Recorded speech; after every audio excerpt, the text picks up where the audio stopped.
A cada 10 casais que eu atendo, 10 têm problemas de comunicação. Só que alguns casais desenvolvem uma habilidade, muitas vezes por meio da terapia de casal, de os conflitos que emergirem da relação não virarem confrontos. Nesse vídeo eu vou falar sobre isso e passar para vocês algumas reflexões e até umas dicas práticas de como que a gente transformar confrontos em conflitos e a gente ter melhores formas da gente se comunicar, explicando a diferença entre conflito e confronto.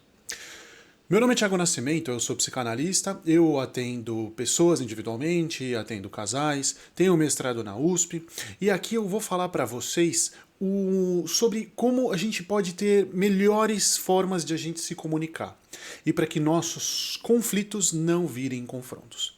Primeiro eu vou explicar a diferença entre os dois. Conflito a gente sempre tem em todos os momentos da nossa vida. Conflito pode ser tanto algo trivial como escolher o sabor de uma pizza. Então a gente chega próximo ao final de semana e aí um quer uma pizza mais light, o outro quer uma pizza um pouco mais pesadinha. E aí a escolha do sabor já pode ser um conflito. Eu quero pedir tal e fulano quer pedir, o meu parceiro quer pedir outro tal. O ponto da pizza é que muitas vezes a gente consegue fazer uma conciliação aqui, como metade metade, Então, se para duas pessoas a gente vai pedir metade da pizza o sabor que você quer e a outra metade o sabor que eu quero. Conciliamos de uma forma que este conflito foi facilmente solucionável. O grande problema é que a maioria das questões não são tão divididas matematicamente. E aí, ir por um caminho significa não ir para o outro. O que vamos fazer nesse final de semana? Nesse final de semana queremos sair, queremos ficar em casa, vamos ou não vamos na festa, vamos matricular o filho na escola X e na escola Y. Não dá para estarmos em dois lugares ao mesmo tempo, no mesmo espaço ou no mesmo tempo. Então a gente tem que aprender a fazer, muitas vezes, conciliações e concessões. Como que a gente faz isso? Então, conflito é natural do ser humano. A gente sempre vai ter opiniões divergentes, às vezes antagônicas, às vezes não. Às vezes convergentes. Para sair desse conflito, por exemplo, no exemplo da pizza, a gente consegue fazer uma divisão que é aí a conciliação de dividir, A gente divide metade seu, metade meu e a gente entra num consenso ali. Só que no outro exemplo, em outras situações que a gente não consegue fazer essa divisão matemática, temos um problema aí. Como que a gente vai fazer? Um cede, o outro cede. Como que a gente faz para escalonar isso? O problema é que quando o conflito ele escalona de uma forma que a gente não consegue argumentar e um cede demais e o outro já se vê tendo cedido bastante naquela relação e que isso virou um problema, tem muita carga aí guardada e aí começa a descontar no outro, enfim, eu sempre faço as suas vontades e você pouco me escuta. Acontece um segundo problema, que é como lidar com esse conflito de uma forma não tão saudável, que é quando o conflito vira um confronto. O confronto ele sempre tem ganhadores e perdedores. O confronto já entra no embate, já entra numa que a gente chama de briga. A gente consegue ter conflitos, mas não necessariamente brigar. A gente consegue, no caso da pizza, por exemplo, sair numa boa. Mas em outras situações a gente pode fazer com que isso vire uma briga, e um confronto. A ideia é que a gente não chegue até lá. Confrontos, dependendo da situação, é interessante a gente confrontar, mas normalmente no relacionamento saudável os confrontos desgastam. Casais que brigam muito são quando muitas vezes tanto o que ou como é conversado não estão feitos de uma forma saudável. Eu vou explicar essa diferença. O que a gente está conversando é sobre o assunto que a gente está fazendo, sobre o que a gente está falando. No exemplo da pizza, no exemplo da programação, no exemplo da escola, no exemplo do... enfim, o que a gente vai falar. Isso já é, muitas vezes, dependendo do assunto, no caso da pizza é algo mais trivial. Mas no caso, por exemplo, de onde vamos matricular o nosso filho, se tiver um conflito aí, se não bem manejado, pode virar um confronto. Porque aí pode haver interesses diferentes, valores diferentes. E aí a gente não vai saber como que a gente pode lidar de uma forma melhor se a gente não souber algumas formas de manejar esse o quê. Então o quê pode ser delicado ou mais complexo dependendo do o que estivermos falando. E o como é como a gente vai falar sobre isso, Tem a ver com a diferença entre conflito e confronto. O como a gente fala sobre essas diferenças pode ser determinante para a gente ver se a gente vai brigar ou não. a grande maioria dos casais, eu sempre proponho por eles, né, que como que começam as brigas. Eles falam muitas vezes, sei lá, só sei que a gente se viu brigando, né? Então, o que muitas vezes é indiferente, porque a gente não sabe manejar o como. Discussões pequenas, discussões triviais acabam virando confrontos. E aí a gente nem sabe mais como que começou tudo isso.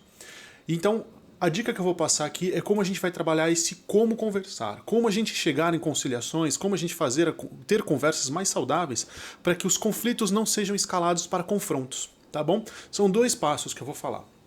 Primeiro, tem muito a ver com a comunicação em termos de timing, né? O tempo, o momento que a gente está. Para ter uma comunicação saudável, né, a gente sempre fala que, eu sempre digo assim, os princípios da comunicação básica. Existe o emissor, o receptor e a mensagem. Né? Emissor é aquele que fala a mensagem, o receptor é aquele que escuta, e existe a mensagem, é aquilo que está sendo trocado.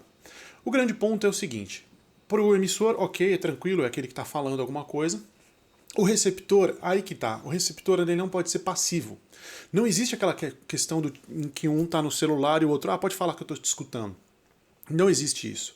Isso é um dos elementos que eu vou falar já, são os outros 2 elementos que a gente sempre esquece da comunicação. Que eu vou falar já sobre eles e depois eu vou voltando explicando. Então, emissor, receptor e mensagem, e tem os outros 2 que a gente sempre esquece, que é ruído e feedback. O que é isso, né? O feedback, primeiro, é aquele questão de eu falo banana e você me retorna. Fala, bom, você disse banana então, né? Estamos falando sobre a mesma língua, estamos falando sobre a mesma coisa.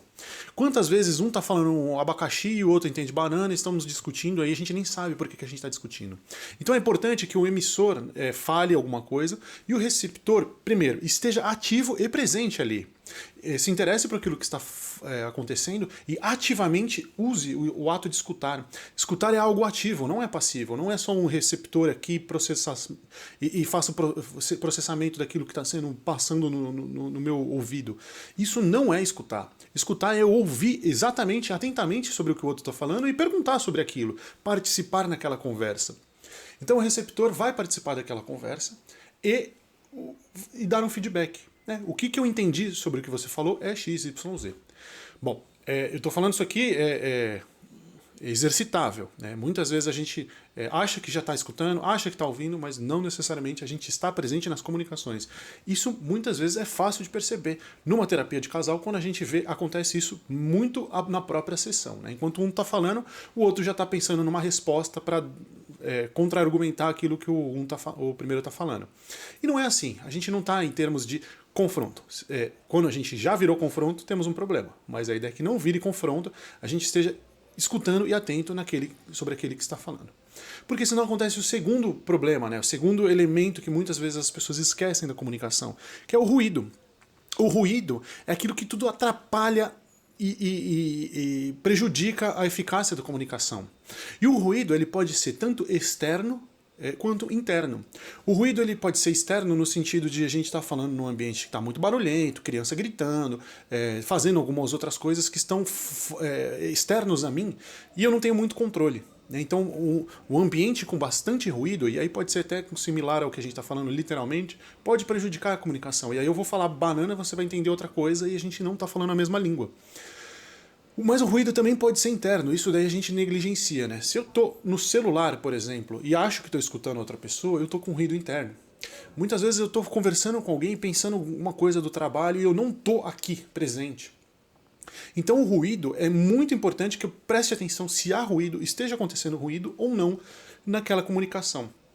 Tudo isso para explicar a questão da comunicação, para falar só sobre o primeiro ponto, que é como que a gente melhora a nossa comunicação, sobre o como. Aprendendo isso, a gente pode falar tanto coisas mais simples, como escolher o sabor de uma pizza, quanto se vamos ou não casar. Se vamos ou não termos um relacionamento aberto, X, Y, Z, de um jeito ou de outro. Sobre quando a gente já tiver alguma coisa que um não gostou e possa falar sobre isso de uma forma mais delicada. Aprendendo como e treinando isso, não é? Fazendo uma vez, sabendo sobre isso que eu estou falando, isso precisa ser exercitado em casal. Tá? Cada um individualmente e em casal principalmente, para que a gente consiga conversar de uma forma que os conflitos não virem confrontos. Mas enfim, esse primeiro ponto eu costumo chamar de bandeiras verdes e bandeiras vermelhas. Muitas vezes eu tenho que ter a minha autopercepção para saber se eu estou presente aqui nessa relação e nessa conversa. Se eu estou presente aqui nessa conversa, eu estou pronto para conversar. E você também tem que perceber. Eu preciso assumir que você tem a maturidade suficiente para saber que você está presente na relação e naquela conversa. E, numa boa, perguntar, quando a gente está começando a fazer uma conversa, é: posso falar agora ou a gente conversa mais tarde? Quantas discussões, quantas brigas, quantos confrontos podem ser evitados quando a gente, principalmente, estabelece um timing? Não sei se vocês já foram numa churrascaria, muito comum aqui em São Paulo, tem umas churrascarias que tem uma tarja que a gente vira entre verde e vermelha. Verde é quando a gente pode, assim, está autorizado a receber a carne. Vermelho a gente vira e a gente aí nega, assim, não estamos prontos para receber a comida que está vindo. Basicamente é isso, né? A metáfora é nesse sentido, em que eu estou pronto aqui para entrar nessa conversa. E você está também com bandeira verde e você está pronto para entrar nessa conversa. E muitas vezes a gente acha que está pronto, mas se a gente começa a conversar, a gente está pensando em outra coisa. E às vezes a gente começa a conversar também e aí a gente escapa, começa a ficar, enfim, alguma coisa afetar ali e já não estou mais presente. E aí é preciso sinalizar para o outro. Eu estou entrando bandeira vermelha, fale como você quiser. Mas é bom sinalizar que a gente pode continuar essa conversa mais tarde e, numa boa, eu prefiro que isso aconteça. Para que não aconteça um grande problema que é isso. Os conflitos, né, quando a gente começa a conversar sobre alguma situação e a gente fica muito afetado, a gente começa a nublar a nossa atenção, a nossa percepção, o nosso raciocínio mesmo. E muitas vezes, quando a gente já está brigando, a gente faz aquele negócio que é a melhor defesa é um ataque. E a gente começa a brigar e aí nem sabe onde vai parar essa discussão. Muitos casais chegam até mim falando que as brigas costumam ser muito agressivas mesmo e violentas, porque a gente entra no processo límbico, né, do nosso sistema de defesa, que é a questão do luta ou fuga. E se tem alguém nos ameaçando, que é a pessoa que mais a gente está junto e quer criar um relacionamento bacana com ela, essa é a grande chance de ser uma das pessoas que mais te afeta. E aí a gente vai começar a conversar e aquela conversa que estava indo bem, começa a desandar. E aí, grande chance de ser um momento para parar e falar: bandeira vermelha, depois a gente volta a conversar. Espera a poeira baixar e a gente volta a ter essa conversa. É importante que volte, sim, num momento que a gente esteja melhor. Eu sempre digo também para a gente conversar sobre os assuntos no momento que a gente está melhor. Mas vai jogar água no chope aqui, vai estragar o momento que está bom e conversar sobre assuntos mais delicados? Por que não? Esse é o momento que a gente pode treinar e é mais favorável para a gente ter conversas mais delicadas quando a gente está de bem um com o outro. E exercitando isso, a gente pode falar sim sobre qualquer coisa. Melhorando esse como conversar, a gente vai treinar para que os conflitos mais delicados eles sejam tão delicados, sim, com respeito aos temas específicos, mas que a gente trate eles não como uma competição, que é a ideia do confronto, mas sim como um conflito, tal como a gente faz a escolha do sabor da pizza. E a outra situação tem a ver com a gente falar sobre, eu falei que ia falar duas dicas práticas, né, de como a gente exercitar isso. A primeira é essa, de a gente identificar o momento que a gente está entre bandeira vermelha ou bandeira verde. E o segundo tem a ver com a gente falar sobre a gente. Né? Existem os princípios, né, chamados de comunicação não violenta, comunicação empática, comunicação afetiva, enfim. Existe uma prática assim, que treina sobre isso. Se você quiser, você pode procurar mais sobre esse assunto. Ou se você quiser, escreve aqui que eu falo mais também sobre esse assunto. Mas, em princípio, tem a ver com a gente não falar do outro. Se a gente fala da gente, né, o que me incomoda, o que eu gosto, não basta também falar só sobre o que me incomoda. Digamos que a gente só vai conversar na hora que tem alguma coisa fora. Eu vou acabar achando, né, outro com o receptor, eu vou acabar achando que eu só faço coisa errada. A ideia é que a gente exercite a comunicação no durante, para que a gente fale também quando as coisas estão direitas, quando elas estão do jeito que eu quero, que eu gosto, e eu fale: eu gosto disso, eu gostei que você fez tal coisa, eu gosto quando você faz X, Y, Z. Mas também a gente fale quando as coisas estão fora. E aí a gente ajuste elas do jeito do jeito que mais me agrada.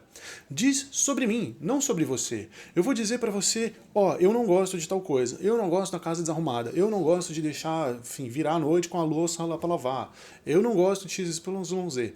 O que diz de mim? Eu não mudo ninguém, ninguém muda ninguém. Eu falo o que eu penso, o que eu gosto, o que me apetece, e você, do seu lado, vê o que você pode fazer com isso. Se há um momento de conciliação, se a gente consegue mudar alguma coisa ou não. Mas isso aí vai dizer de você. Eu falo sobre mim. E esse é o ponto. Eu não aponto para você, ou você é X, você é Y. Você sempre X, Y, Z. Não. A ideia é que eu exercite falar sobre mim. O que eu gosto e o que eu não gosto. E a partir daí, você se solidariza ou não sobre aquilo que eu falei. E quem sabe a gente pode ter uma mudança nesse sentido. Então, esses dois pontos, né, que tem a ver com comunicação, pode ajudar a gente a ter muitas conversas muito mais saudáveis e que a gente entre num ponto pacífico em que uma solução para conflitos, elas não escalem para confrontos. Né? Existe toda uma disciplina de solução de conflitos. Eu tenho bastante bagagem, posso falar isso, que eu já lidei com isso em termos de empresas, em termos de relacionamento, em termos de conflito de educação e de relacionamentos interpessoais, enfim. É similar para todo mundo, né? O grande problema é quando a gente não está mais falando sobre o que estamos conversando, mas estamos falando sobre como conversamos, né? E aí o grande problema, né, é que quando as conversas elas escalonam de um jeito em que a gente nem sabe porque a gente está brigando, mas a gente acabou entrando num processo de ganhadores e perdedores, e vítimas, culpados, inocentes, e a gente não quer sair perdendo, né? Isso tem um grande quê inconsciente na gente, e pode ser até do ser humano, né? Que a gente entra num ou recuar, ou agredir, enfim. E a gente não quer que os conflitos sejam escalonados de uma forma afetada, de forma grande, para que eles virem confrontos. Tá bom? Espero que isso tenha servido para você. Comenta aqui se isso te ajudou de alguma forma. Eu preciso saber se essa mensagem está chegando em você e se você está gostando desse tipo de conteúdo.